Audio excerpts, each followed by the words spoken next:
Good morning everyone, my name is Alan. This is sort of a French style inspired braised beef cheek that goes with some mashed potatoes, carrots and more or less Bordelaise sauce. It's not like super traditional, but it was made with things that I was most familiar with, and it's something that I figured I'd like to show.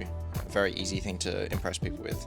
A reasonably major component of this would be the beef stock. Now I did make this sort of quick and easy, and that was sort of the point, which is why I haven't roasted the bones or anything like that. But in summation, it's beef bones with beef marrow, carrots, celery, onions, bay leaf, pepper, some garlic, and a small wedge of lemon. I stew that for a few hours, skim the scum off.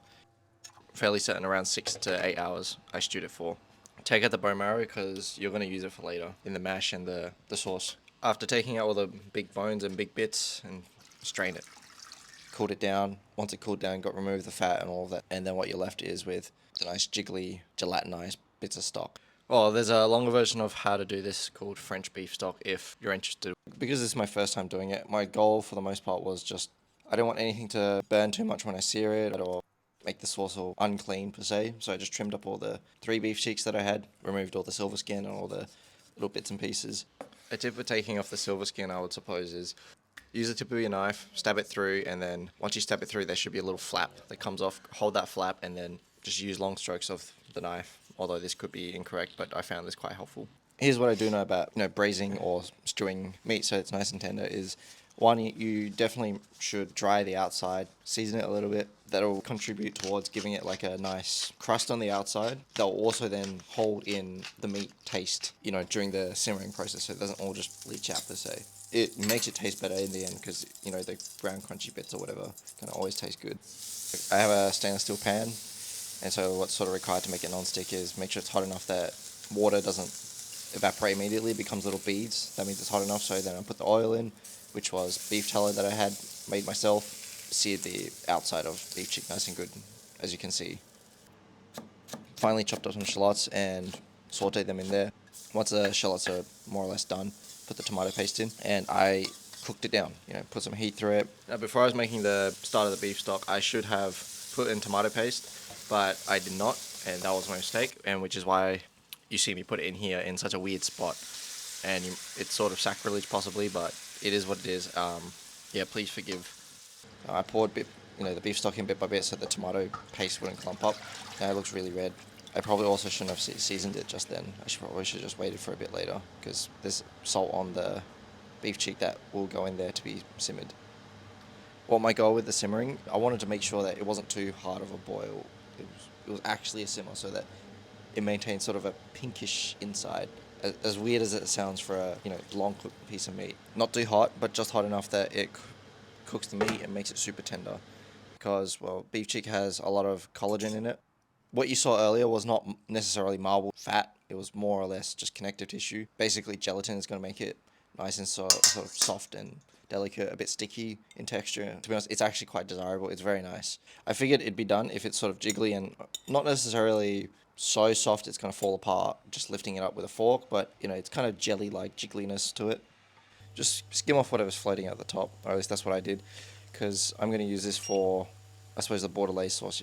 Now I'm going to do the potatoes, and then I'm going to follow it with some carrots. These carrots are pretty good too. These are kifla potatoes. I washed them, and I decided to bake them so that none of the potato goodness would disappear inside boiling water, and also steaming them may not make it harder to peel. To be honest, I don't really use potatoes, and growing up, my dad didn't know how to cook. All he did was boil potatoes and boiled beans and meat. That's the type of British guy he was, so it's not like I use potatoes a lot. But here's what I discovered, that whole roasted potatoes in the oven are really easy to sort of smush out using a rolling pin out of its own skin. What you see currently, so I am mashing the potatoes, but at the same time I am making the Bordelaise sauce, if you see on the left, which I'll get to in a bit. I am mashing the potatoes with some butter and this time milk. And then remember the extra thing that I was going to put in, extra bullshit nonsense, which is actually part of it is the bone marrow that I stewed. That's going to make it kind of, well, tasty. And I didn't put it directly in the mash. I put it in the hot milk, which may or may not be a good or bad idea. I don't know how to put it, but like bone marrow just tastes really good. And you think it's kind of weird because it's not meat, but you'd be surprised that like if you go to a nice restaurant or whatever, you probably have consumed it. I ain't here trying to make potato puree, okay? So I'm not putting it through a fine mesh sieve. No, I can't be bothered doing that. Oh, also, mashed potatoes should always stay hot or fairly warm. Adding hot milk slash hot butter will make it much easier to work with. And I added it bit by bit so that the milk wouldn't just be impossible to stir in.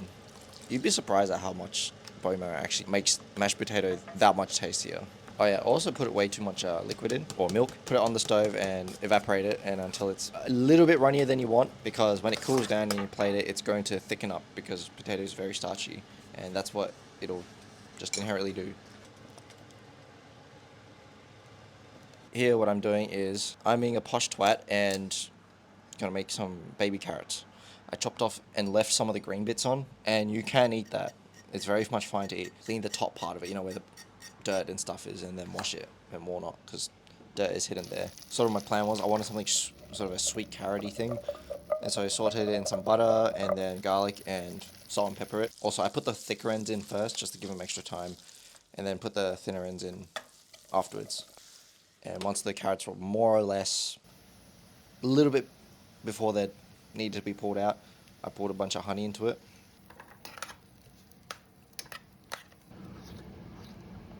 I remember the part that I was awkwardly sort of filming mashed potatoes and you saw some pan with dark stuff inside.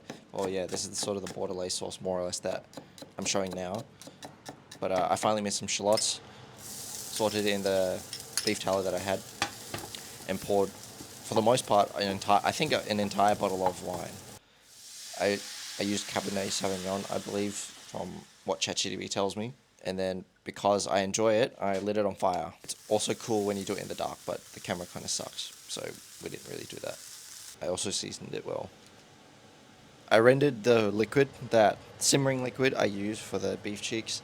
I reduced it so that it was very little, and then I put it in the fridge, and then it's become a very hard gelatinous block. I will now put that in the reduced wine mixture that I have made. This may or may not be too thick. The ideal sauce texture will be that on the back of your spoon you can like run your finger across it. It kind of holds. It's kind of glossy and all of that. Now before I put the butter in and the bone marrow in, I wanted to reheat the beef cheek in the sauce. It took about 15 minutes from cold. Now to finish up the sauce, I also put more bone marrow in and let it dissolve sort of like I will with the butter. I took out some cold butter, cut it up into little bits, and I turned the heat off as well. I put way more butter in than I thought I had to, so it's actually extra bad. And I just wanted to emulsify it all, make it all extra bad for you, but extra good. If it's too hot, the emulsifying won't really work too well. Generally, I think for home cooking reasons, aren't necessary, but straining it through fine mesh sieve. Look how glossy and shiny that is. That's what you want. And yeah, then plate it. There is zero reason you have to do it this way. Or you just put all three elements together. Sorry, all four, and then you're good to go. Come on, please. It actually looks good. It's one of my better looking things that I've plated. I feel like I did a pretty good job. And optional green parsley on top. So you look how sort of sticky kind of looks inside. It's really soft and it won't be dry. Just so you know that the more connective tissue a piece of meat has, I found that it's less dry too. It tastes fucking good. It's sort of like an intense beefy wine taste that you can kind of expect from the stock, and that like you kind of need the mashed potato to balance that because it's got a bit of mild acidity to it from the wine. But carrots also kind of help because it's sweet. It's pretty good. The sauce does have like a, if you don't put butter in it, it will have its like a tart, almost bitterness to it. But if I was to put all of it in one go, I hope this was worthy of your subscription because I worked hard for this video. We're still trying to figure out what exactly we want to do with this channel, but it would be mighty encouraging. Thank you. I don't know how to put it, but it's actually really good. And then follow it up with a drink of choice is not red wine, but a can of Pepsi Max. Don't drink it all. It's mine. Oh, that's good. Okay. Okay, thanks for watching.